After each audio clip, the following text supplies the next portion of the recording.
Please welcome Lily Zheng, Diversity, Equity, and Inclusion Consultant with Lily Zheng Consulting.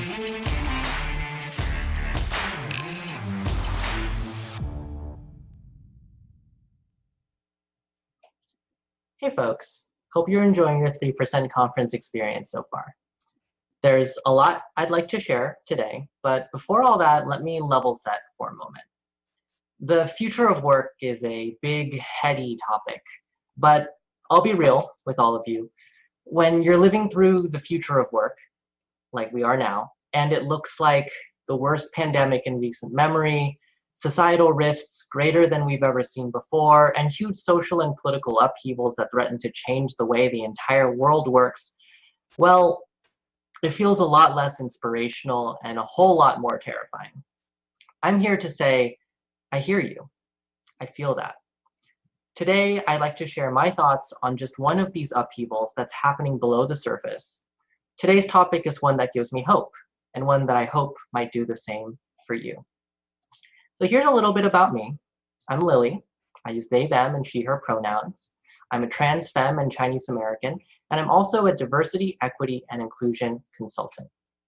So, story time. Back in 2019, most companies would have seen DEI consultants as people to help them hold hands and sing kumbaya, to find similarity across their differences, and to unite companies with inspirational talks. Now, for those of us who do this work, it tends to feel more like putting out fires. I personally go into companies struggling with racism, sexism, transphobia, homophobia, and help their senior leaders turn their behavior around. I go into organizations with frat bro cultures and spend months and months tearing it down to build something healthier.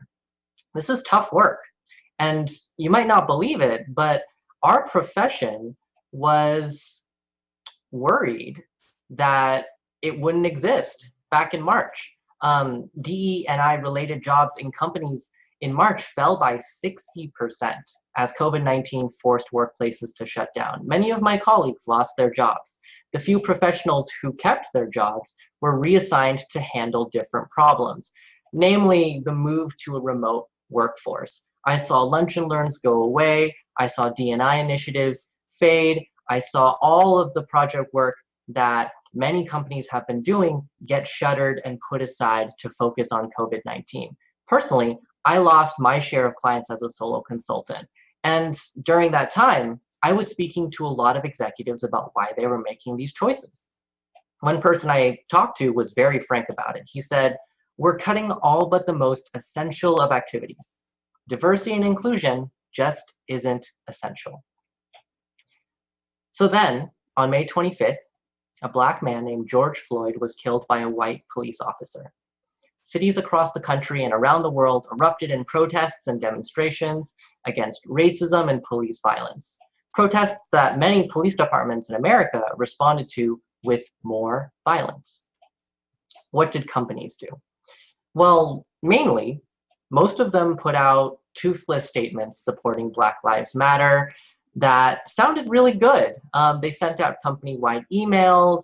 Their CEOs made showy commitments to donate money to Black Lives Matter. Again, all of this sounded great. For example, many companies donated millions and millions of dollars, $10 million with Amazon's case, except that's the amount of money that Jeff Bezos earns in 2 hours, if you didn't know. So normally, these types of showy donations tend to work, honestly. But this time things were a little different. People weren't satisfied with companies donating pennies and sending out feel-good statements. They started asking questions. They started pushing. They asked questions like, if Black Lives Matter, then why aren't Black people on your board of directors? If you changed your logo to a rainbow flag for Pride Month, why does your company donate to homophobic congressmen? If our company opposes systemic police brutality, then why do we sell our products to police departments? I'm going to be real with you. These questions have ruined corporate America in a good way. Why? Because in an instant, they've upended the entire status quo of how companies engage with social issues. Let me explain. The current gold standard for corporate participation in society is this idea of corporate social responsibility. A little bit of background, it's a framework that caught on in popularity in the 1980s, which I can sum up with a simple phrase: companies that appear progressive are better liked by consumers and make more money. In the past few decades, companies achieved this reputation pretty easily. They did so through pro-social philanthropy, charitable giving, ethical sourcing, and generous benefits to workers. Think Starbucks beans, for example. They're ethically sourced. That's great. I guess I'll give them my money. And that framework worked for a really long time. The thing is, it's not a framework that people have always thought was good. In fact, the biggest critique of CSR is that it's historically been about appearances and not impact. Remember that campaign that Tom's Shoes ran, where they would donate one pair of shoes to communities in small nations in Africa for every shoe you bought? Well, that campaign won them international awards and accolades. It also devastated local economies and did nothing to alleviate poverty. Inconvenient facts that most ignored. In fact, some people actually argued that the campaign did more harm than good. Again, things that were not considered or talked about. Tom's got all of the accolades anyways. Here's an example closer to home. How many of y'all have worked at or applied for companies whose hiring brochures look like this, when their workforce actually looks more like this? Yeah, in the D&I industry, we call that performative diversity. And unfortunately, it's a business model that's worked for decades. All companies had to do was talk a good game, say the right things, make some shiny PR statements and public donations, and they were pretty solid up until the next big scandal, when they would do the same thing and the cycle would repeat. But things are a little different right now. That whole system isn't really working right now. Employees are speaking out more and more about their employers. Consumers are more wary of performative work and looking for real change. They don't trust companies anymore. People simply don't trust that companies mean what they say. And they want more than just nice words. They want more than pocket change to create real social justice. And this is all very interesting because the events unfolding in our country in real time are changing our fundamental understanding of the role of corporations in creating justice. Performative efforts at DE&I and corporate social responsibility aren't working anymore. They're just not. So what will the future of these efforts look like? I'm here to share one vision of it: corporate social justice. So here's my definition. Corporate social justice is an approach to societal change centered on the measurable lived experiences of groups disadvantaged by society, regulated by trust between a company and its employees, customers, and the broader community it touches, and realized through deep integration with every aspect of a business. So that's a lot of words. That's a big concept. But this isn't actually as far away as it might seem. In fact, this vision is already happening in many ways. Think about measurable lived experiences. Well, activists now, and for the last few decades, have been tirelessly working to center the experiences of the most marginalized in order to push companies toward dismantling the systems that marginalize all of us. This work has been happening forever, but now companies are listening. Talk about regulated by trust. Well, now that internal advocates, employees, are whistleblowing, they're laying bare the inner workings of companies that they work at, so that this transparency can build accountability, and so that this accountability can build trust.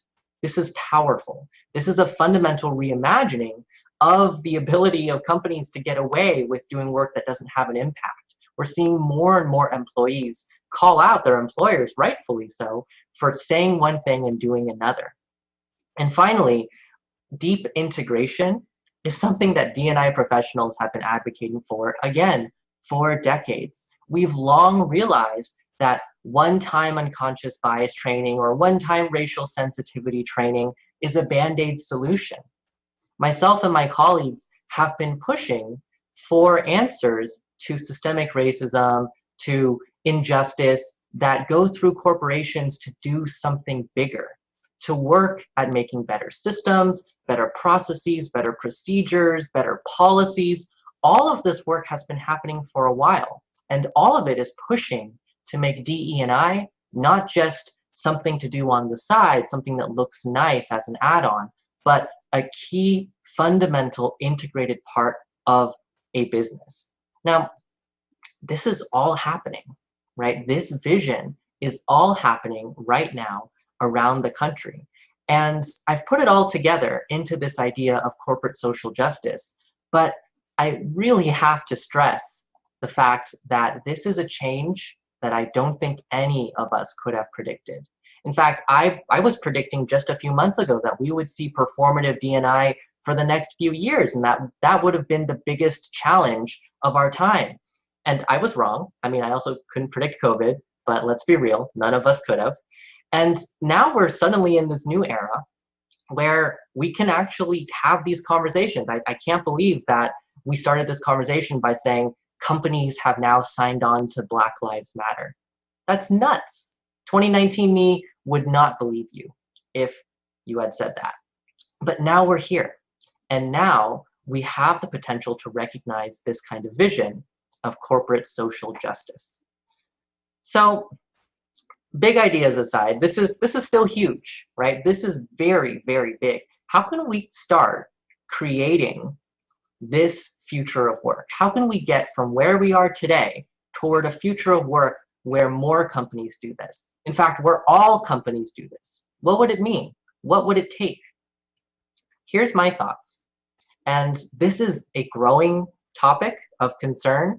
And so I fully expect more and more people to be writing about this and talking about this in the coming months and years. So please, my words are just the start. I want all of you to be thinking about ways your companies can be contributing to corporate social justice and leading this new wave of change happening.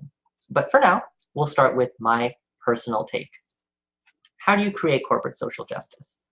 Well, we have a big opportunity. The first step, we need to begin with a vision for a more just society. This is pretty simple, right?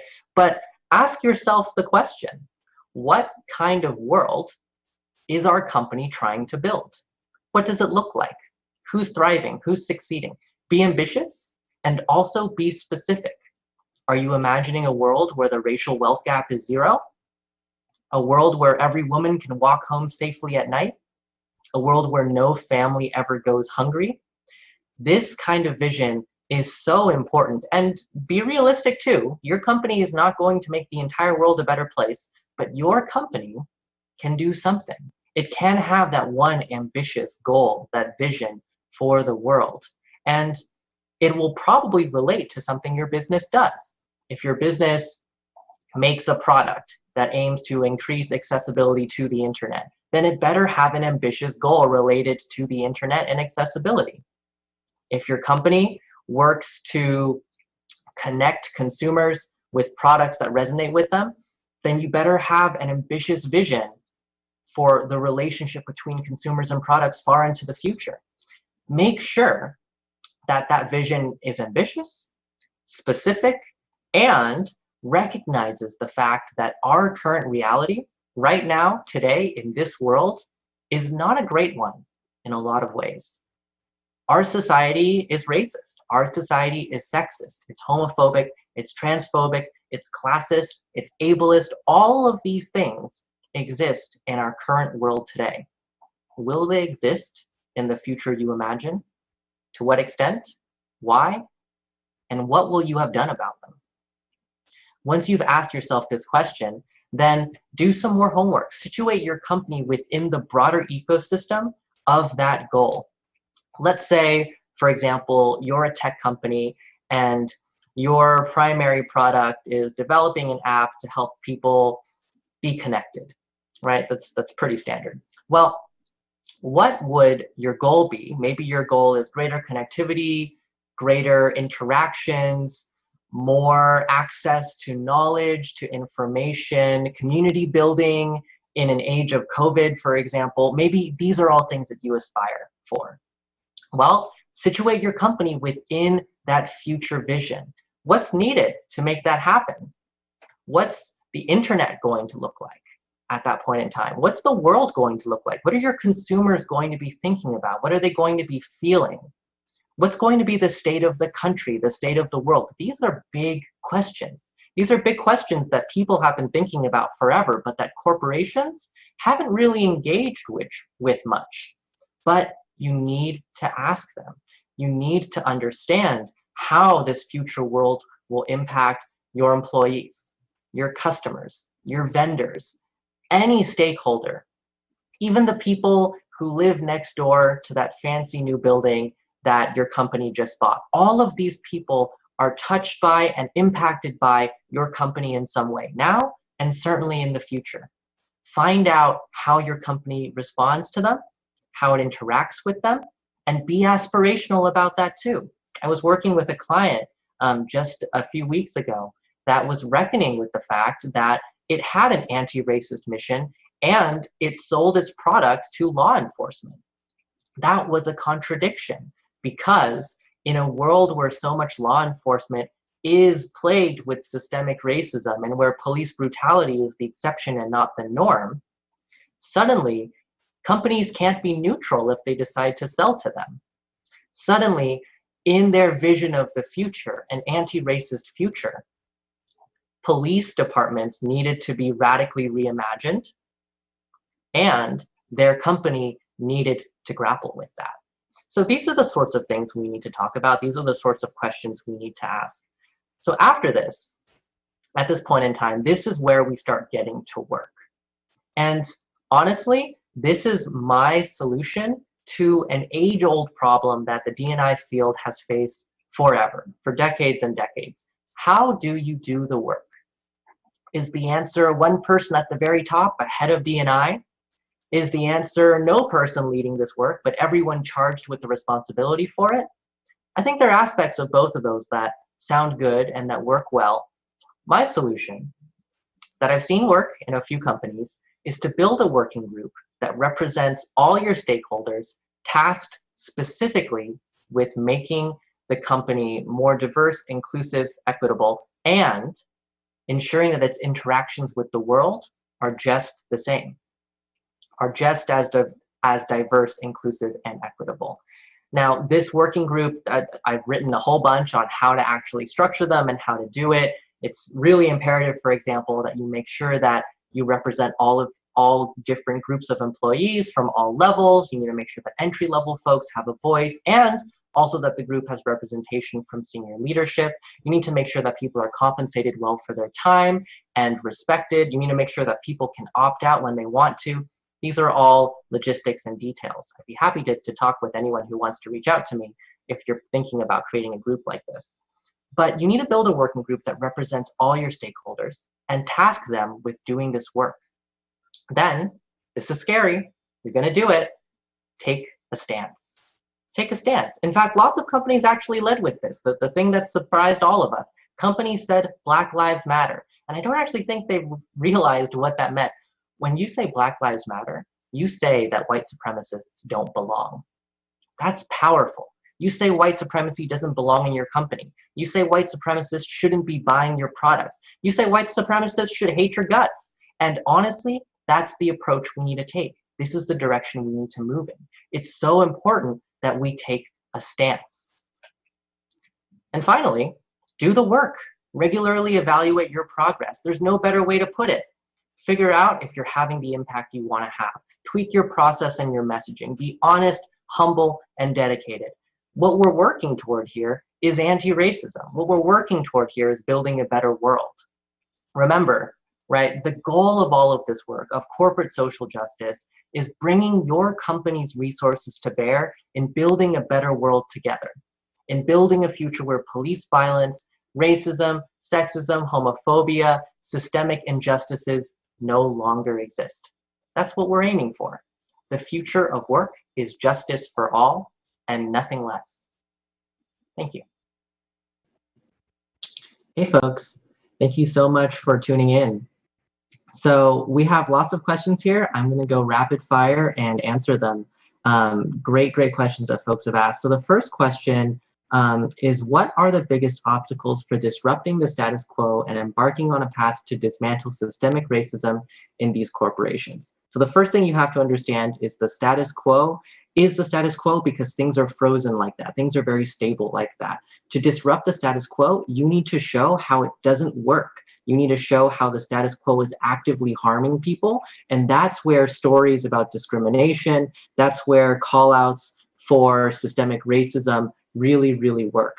Once you start unfreezing the status quo, once you start shifting things up, then if you present very concrete recommendations for change, which I'll get into with some of these future questions, you can start creating change more effectively than piecemeal trying to advocate for individual small changes one at a time. You have to start by proving that the status quo is actively harmful. The second question, what brands/companies does Lily see as truly doing corporate social justice? So I'm going to be real with you. I made this presentation because I think this is where we're going toward in the future. Honestly, I don't think a single brand is doing corporate social justice right now, and that's kind of hard to hear. Even our favorite brands like Ben and Jerry's, for example, which got a really positive reception on LinkedIn, for example, and Twitter, they're not perfect either. They're not necessarily leading the charge. They had a really good message. I think I remember back in like 2017, migrant groups were protesting the way that they treated their workers on farms, and it took years and years for them to commit to improving working conditions, right? So, this is an aspirational model. This is something that I think all companies should be seriously considering and working toward. But I'm honestly not in a position to say these 5 companies are good and these 10 companies are bad, because I think every company has so much room to grow with this. This is just not the way that businesses have been thinking about doing business ever. And I think this is going to be a sea change that we're going to see in the future. Next question, how can agencies best encourage their clients to enact change at the leadership level? So this is an interesting one. I think the challenge, because leadership is really calling the shots here, is if your leaders don't really want to change, if your leaders don't want to be driving the change, it's very difficult to actually compel that. I think with some companies, if leaders are open to it, you can get them to be partners on big projects, you can have them sponsor things, you can have them publicly commit to things.